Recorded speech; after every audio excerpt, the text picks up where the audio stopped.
o casamento tem um casamento por procuração, né? No casamento, sim. Se um dos dois não estiver presente, pode ter o casamento por procuração. Não sei se vão colocar a confissão por alguma coisa do tipo também, né? Interessante isso, né? E por que pode por procuração? Tem essa possibilidade, é uma possibilidade que o Código de Direito Canônico dá. Também tem no Código Civil e tem no Código de Direito Canônico também. Isso pode ser dois procuradores ao invés dos dois?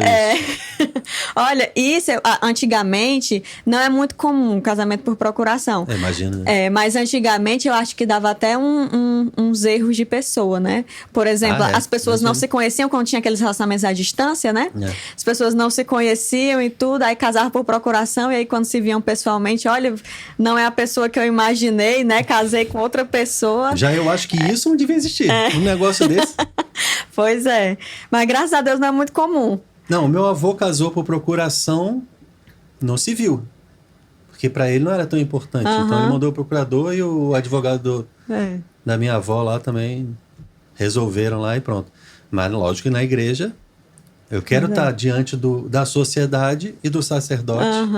Diante de Deus, não, manda meu advogado lá para resolver, né? Graças assim, pelo menos nesse tempo todo que eu estou no tribunal, nunca vi. Que ótimo, né? Porque eu também não queria nunca ver um negócio desse.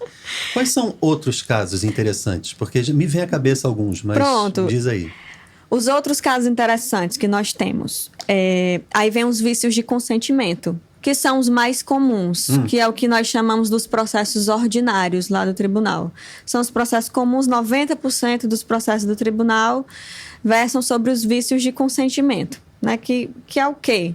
É quando o tribunal vai investigar se no momento do consentimento, né, aquela pessoa pronunciou o seu sim, mas ela tinha alguma incapacidade psíquica, ou simulou a sua vontade, ou sofreu dolo, ou estava com a liberdade interna tolhida, que aí aquele sim foi inválido. Quando é que isso acontece? Uma situação que a gente pensa que só existe nos filmes, nas séries, mas que em muitos processos do tribunal, em pleno 2024, a gente vê com muita frequência. Pessoas que casam só porque engravidaram. Quando a gravidez, ela determina o casamento. Foi o caso dos meus pais. Pronto. Mas assim, ele foi da nulidade? Porque você disse que eles anularam o primeiro casamento, foi? Sim, porque os dois tinham 23 anos, sem condição financeira de sustentar. Meu pai conhecia minha mãe, 1 mês, 2 depois, ela engravidou, e aí ele chegou na casa dos pais dele, dos meus avós, isso aqui é a Marta. E aí começaram a namorar e tinham a intenção de estar juntos, mas e durou 18 anos o casamento. Por aí. Mas aí depois não quiseram mais. E aí isso passa muito pela minha cabeça.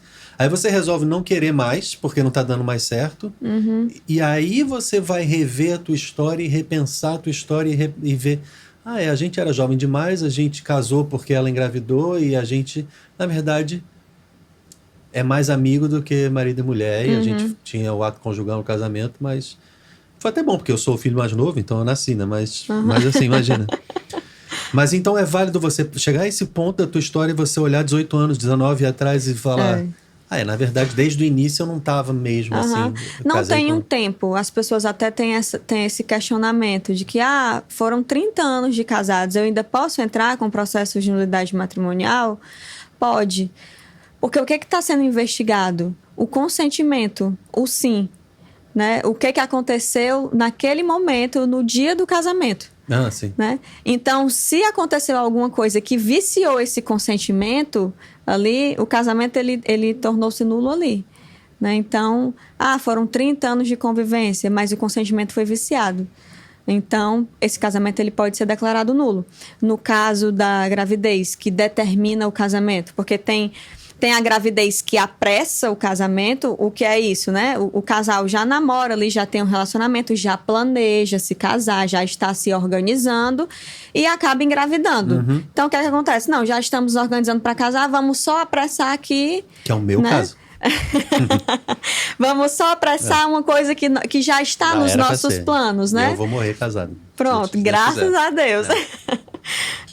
Então, vamos apressar uma coisa que já está nos nossos planos. Então, a gravidez, ela apressou o casamento. Agora, a gravidez que determina o casamento, eu só casei, eu não tenho, eu tô namorando, eu não tenho planos para casar com essa pessoa, não é um relacionamento tão sério, eu não penso em casar, eu não me sinto pronta para casar, eu engravidei, eu tenho medo do que a minha família vai pensar, do que os meus pais vão pensar. Aí os meus pais, olha, se você não casar, eu não quero uma filha grávida em casa, eu não aceito, você vai ficar mal falada.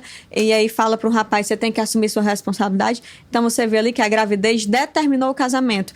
Quando isso acontece, ambas as partes, ou uma delas, tem a sua liberdade interna tolhida.